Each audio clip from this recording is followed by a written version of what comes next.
A stark reality. The hidden toll of the harvest. In some regions, more than 100 people are killed or seriously injured each year from falls off overloaded sugarcane trains. This number is an estimate. The true figure is likely much higher. Many accidents go unrecorded. They happen in remote fields, far from hospitals or police stations. A family might bury its dead quietly. They need to return to work. They do not have time or money for official reports. Each uncounted death is a silent tragedy. It is a life erased without a formal record, a story that ends abruptly on the hard ground beside the tracks. This is the hidden cost of the sweet crystals that fill our sugar bowls. The harvest season brings a rhythm to the land. They are piled high onto long, slow-moving trains. These trains are the arteries of the local economy. They carry the raw material from the fields to the mills. They are a symbol of productivity and profit. But for thousands of people, these same trains are their only way home. They are a necessary and often fatal mode of transport. The sight of people perched on top of the swaying cane is so common in these parts that it barely draws a second glance from locals. It is just another part of the landscape, like the dust or the setting sun. For an outsider, the image is jarring. It speaks of immense risk. It raises questions about safety, poverty, and choice. Why would anyone ride like that? It is tangled in the realities of daily survival. It is about earning enough money to feed a family. It is about the absence of other options. The danger is not a thrill sought by daredevils. It is a calculated risk taken by ordinary people. They are mothers, fathers, sons, and daughters. They are simply trying to get home after a long day of hard labor under a hot sun. Their journey is a testament to human resilience, but it is a resilience that should not be so harshly tested. The statistics, though incomplete, paint a grim picture, but they cannot convey the full weight of the loss. A number does not tell you about the children who lose a parent. It does not describe the family that loses its main breadwinner. It does not show the long-term disabilities that follow a fall. A broken spine or a head injury can plunge a family deeper into poverty. The very work that was meant to sustain them becomes the cause of their ruin. Understanding this problem requires looking beyond the numbers. It requires seeing the faces of the people who ride the trains and hearing the stories of why they must climb aboard day after day. The riders' faces on the sugarcane piles. The people who ride these trains are the backbone of the sugarcane industry. They are the cutters. They are the field hands. They spend 10 to 12 hours a day in the fields. They swing machetes to chop down the tough, fibrous stalks. Their hands are calloused. Their backs are sore. They work under a relentless sun, often for very low wages. At the end of the day, their bodies ache with exhaustion. All they want is to return to their homes, to their families, to a brief period of rest before the next day's labor begins. These are not people with many luxuries. They are people for whom every minute and every coin is precious. You see all ages on top of the cane.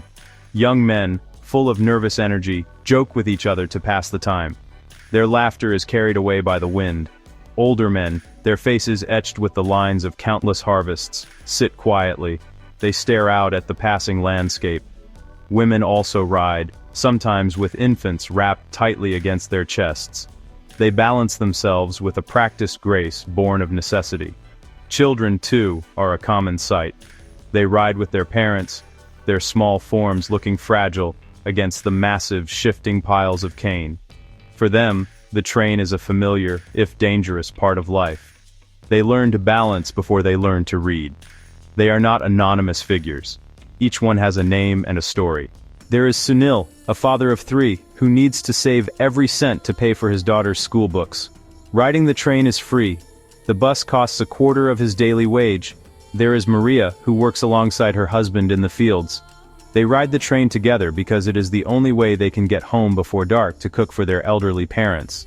They hold hands on the swaying piles, a small gesture of connection in a precarious world.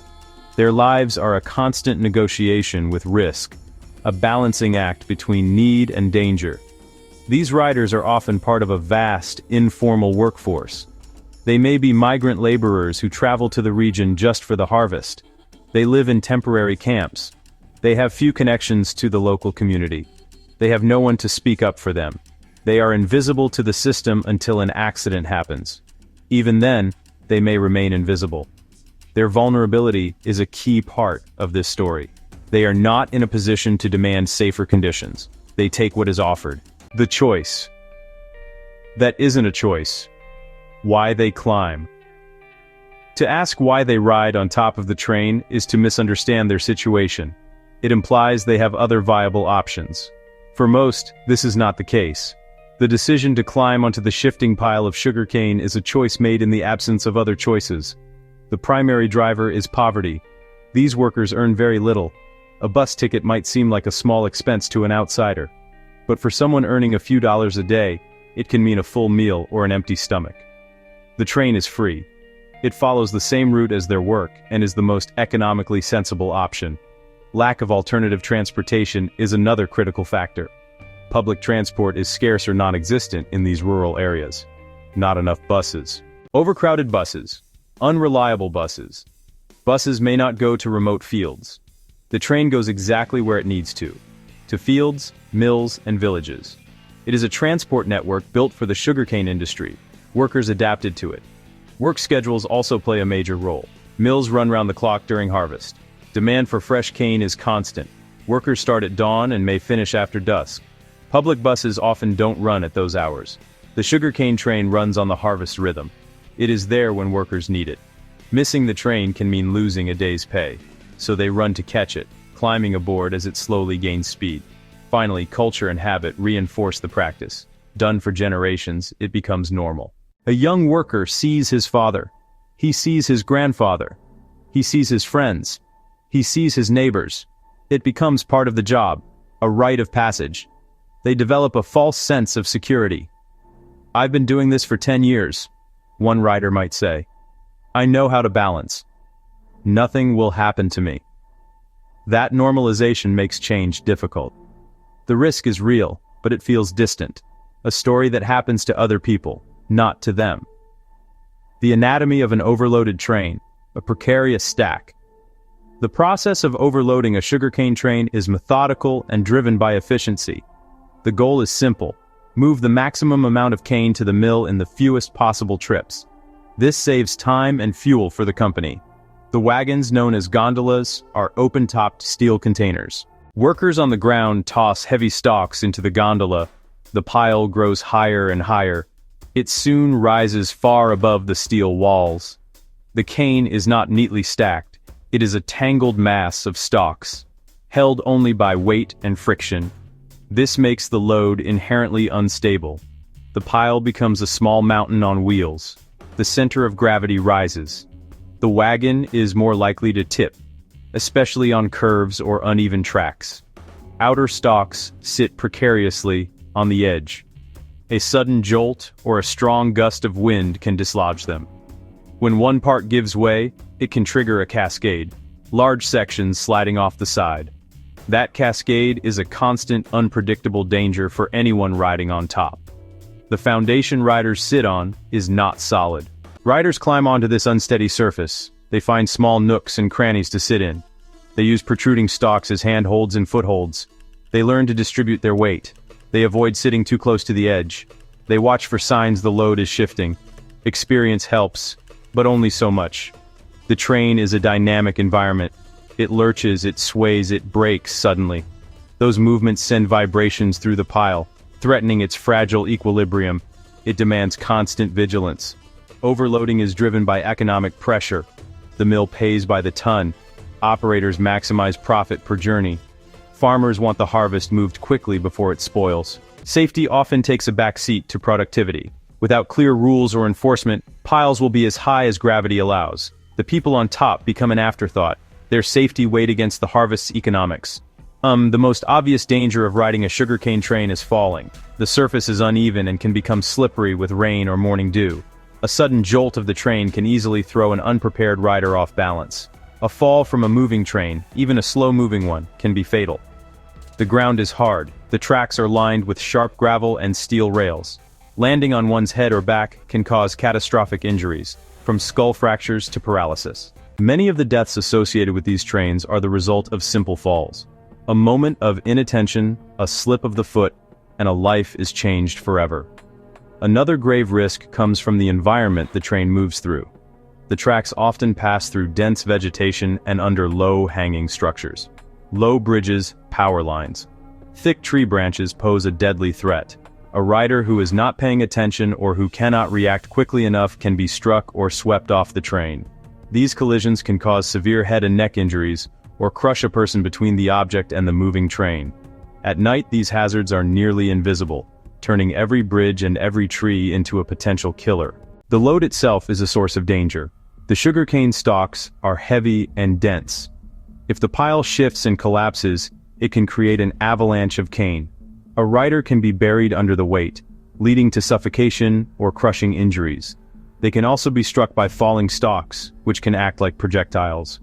A person might be sitting securely, only to be knocked off the train by a piece of the very cargo they are riding on. This instability is a constant source of anxiety for experienced riders. They listen for the creaks and groans of the cane, always ready for the moment it might give way.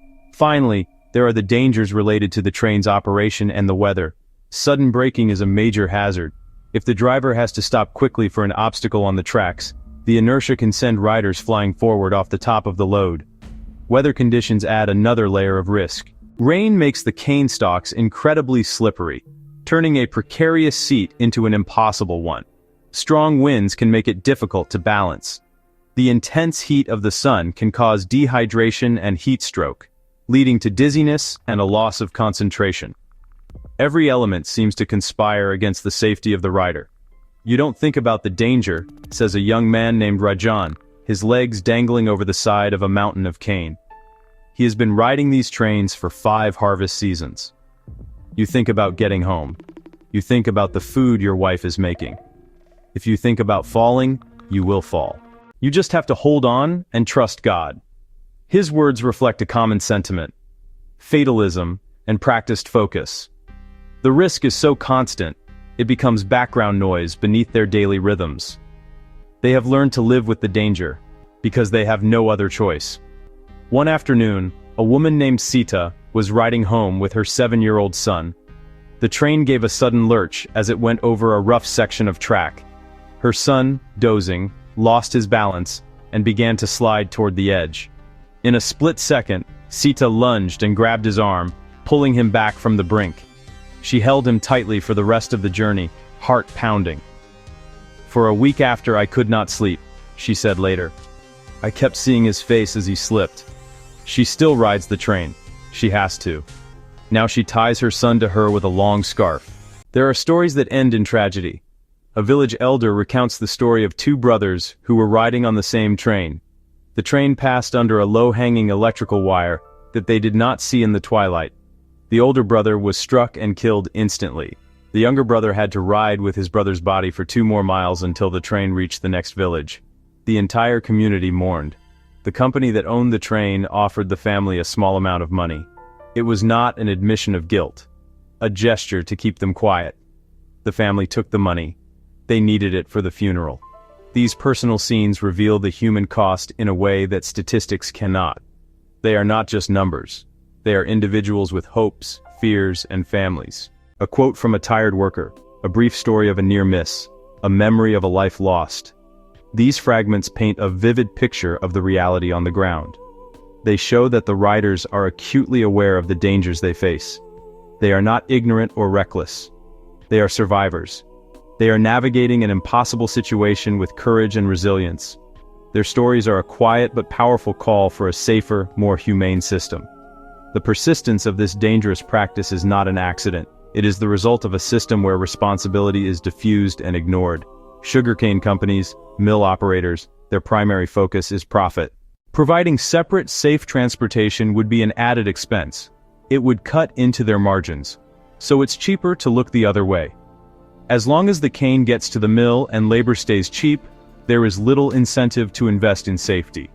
The human cost doesn't appear on their balance sheets. Railway operators also share the complicity. Some lines are private, owned by the companies. Others are part of the state-run network. Train drivers and staff often know people right on top. They may have no authority to stop it. Or they may feel sympathy, knowing workers have no other way home. Enforcing no riders would strand hundreds in the fields. so the rule is often tolerated. Governments and local authorities often fail to act. They may lack resources in vast rural areas. There may be no specific laws banning riders on cargo trains. The issue sits in a gray area between labor laws, transportation safety, corporate responsibility. The sugarcane industry is a powerful economic and political force here. Officials may be reluctant to impose costly regulations on an industry that provides jobs and taxes. The voices of poor, marginalized workers are drowned out. The community can be a source of inertia. After generations, the practice seems normal. There is no public outcry, not seen as a crisis. It is just the way things are. That cultural acceptance creates a high barrier to change. New safety measures may be seen as inconvenience. Workers might resist if changes threaten their way to work. Without a mindset shift at every level, corporate boardroom, village square, the dangerous rides will continue. Solving this problem does not require a single expensive solution. It requires a series of small changes, practical changes, humane changes. The most effective step would be to provide safe, alternative transportation. Companies leasing a fleet of buses during the harvest season, buses running on a schedule that aligns with work hours, picking up workers from their villages, dropping them off near the fields. Costs subsidized by companies as a business expense. An investment in worker well-being. Even one reliable bus route could save dozens of lives. Regulate the loading of the cane. Rule: no loading above the height of the wagon's walls. More stable loads, no precarious seats on top. One empty wagon attached to the end of each train. 2 empty wagons attached to the end of each train. Wagons designated for passengers only. Safe space inside, not on top. Use existing infrastructure, adapted for human safety. A compromise between transport needs and safety. Safety education and awareness campaigns. Posters at train stations. Posters at mills. Posters in villages. Campaigns that do not shame, provide helpful information. Example: the bridge ahead is low. Lie flat. Example: rain makes the cane slippery. Do not ride on wet days. Empowering workers with knowledge for safer choices. Training for train drivers. Training for company staff on compassionate management. Drivers and staff as frontline of a compassionate safety culture. Local community groups and NGOs playing a vital role. Advocates bringing concerns to companies and government. Funding pilot projects. Community bus service demonstration. Collecting accurate data on accidents. Reveal true scale. Change starts at the grassroots level. When a community prioritizes safety, it builds momentum for systemic change. The story of the overloaded sugarcane trains is more than a story of danger. It is a story of economic reality. It is a story about the choices people make when they have few choices to begin with. The men, the women, the children who ride on top of these trains are not fools. They are not seeking thrills. They are hardworking people caught in a system that values their labor more than their lives. To address this issue with judgment or condemnation is to fail to see the humanity at its core. The first step toward any solution is empathy. We must see the person, not just the problem. Human lives are worth more than the cost of a bus ticket. The safety of a worker is more important than moving a few extra tons of cane per trip. Companies that profit from this labor have a moral responsibility to ensure their workers can get home safely. Governments that oversee these regions have a duty to protect their most vulnerable citizens. It is not a question of charity. It is a question of basic human dignity. Safety should not be a luxury. It should be a fundamental right for every person who works to support themselves and their families. We must watch the riders. We must listen to their stories. We must understand the complex web of necessity that forces them onto those precarious perches. And then, we must act. We can start with one bus. We can add one safe wagon to a train. We can put up one sign to warn of a low bridge. We can support one local group that is fighting for change. These are not grand, expensive gestures. They are small, achievable steps. But for the people who ride the sugarcane trains, these small steps can make the difference between life and death. The quiet promise we must make is one of recognition. We must recognize that the people who harvest our food deserve to be safe. They deserve to go home to their families at the end of a long day without risking their lives to do so. The goal is not just to get people off the tops of trains. The goal is to build a system where no one has to make that impossible choice in the first place. That is the right thing to do. That is how we honor their labor and their lives.